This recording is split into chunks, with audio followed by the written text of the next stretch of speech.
Rattles the Barn Cat Misfit by Arlene White. Rattles was a barn cat. She lived in a haymow with her two sisters, one brother and her mother. There were lots of other cats that lived there too. Many of them were her cousins and her aunts and uncles. All of the cats in the haymow were wild. All of them except Rattles, that is. Rattles was different. There weren't many people that lived on the farm, only Grandma and Uncle Dwayne. Grandma and Uncle Dwayne did not play with the cats, so the cats were afraid of humans. All of them except Rattles. Rattles was different.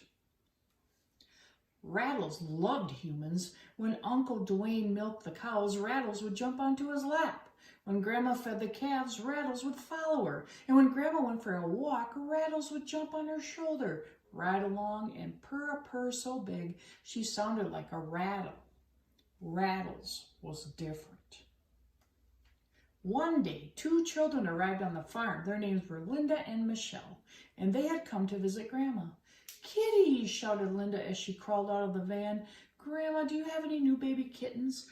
"I sure do," smiled Grandma. "There's a litter of 4 kittens in the haymow. They all are wild, though, all of them except one, that is. That one was Rattles, of course. Rattles was different." Linda and Michelle shouted with excitement. They loved cats. Linda ran to the barn, crawled up the ladder to the haymow, and immediately began to look for kittens.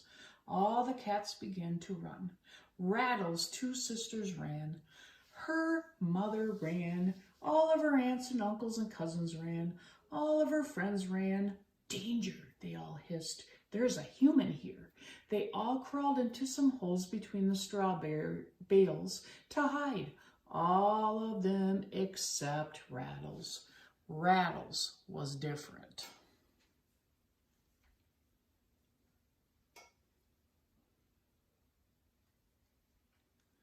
"I like humans," purred Rattles with a rattling purr that was so loud her whole body shook.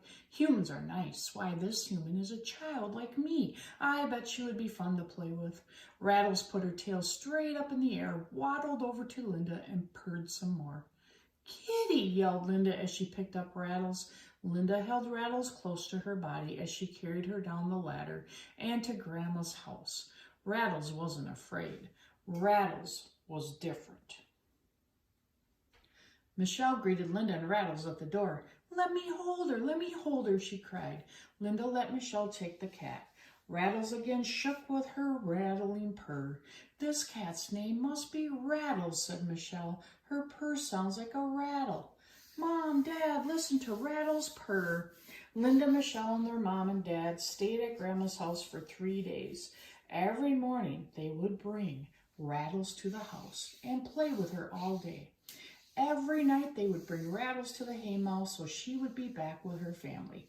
There was an uproar in the cat community during the nights. "Rattles," the other cats warned, "you can't trust humans. You have to run when the children come. They're dangerous."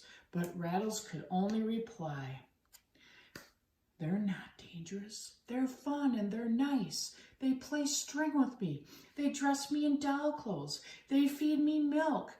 Rattles wasn't afraid. Rattles was different.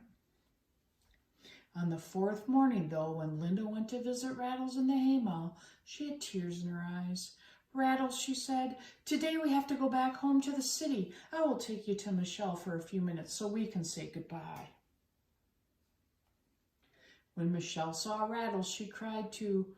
"Rattles, I love you. I wish you could come to the city with us." Rattles was sad. She wished she could come too. She didn't know what it was like to be in the city, and she didn't want to be like the other barn cats. Rattles was different. It wasn't the same for Rattles after the girls left. She missed Linda and Michelle. She missed playing string with them. She missed having them put those funny little doll clothes on her. But most of all, she missed all the attention that they gave to her. She felt special. That was it. She felt special around them. Oh, sure, Rattles played with the other cats, but they were dull by comparison. They were different.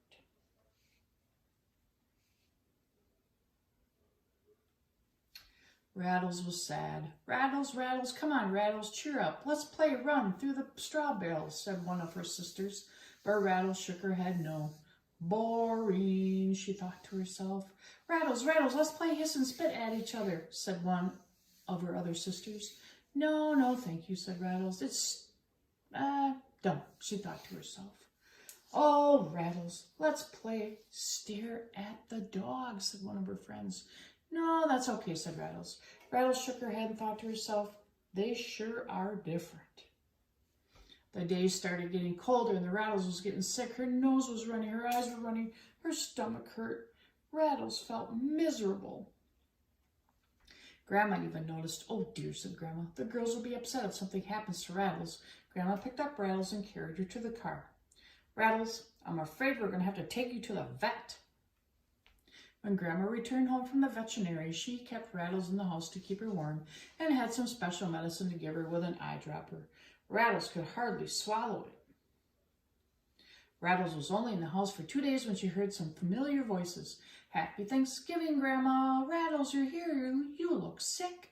It was Linda and Michelle. Rattles tried to purr, but her throat was too sore.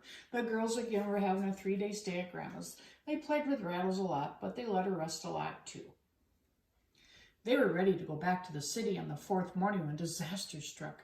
Rattles' brother was badly hurt by the farm dog. The humans tried to help him, but when Uncle Dwayne tried to catch him, he would only hide.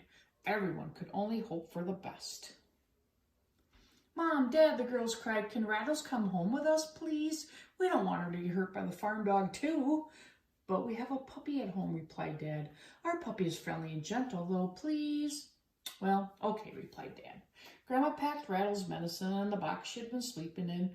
While in the house, everyone pulled into the van. Rattles got to sit in the front seat on Mom's lap.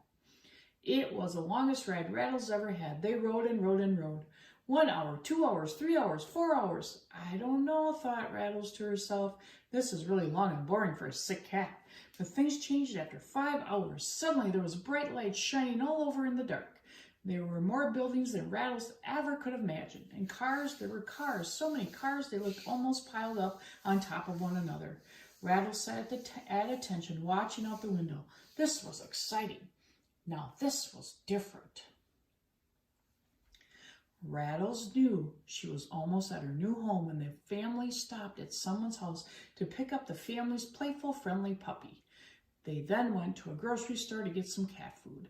When the van stopped again in another driveway, Rattles knew that she was at her new home and started to purr. She could hardly wait to investigate the inside of the pretty red brick house. Yes, it was sure going to be different in the city, but then Rattles was different too. The end.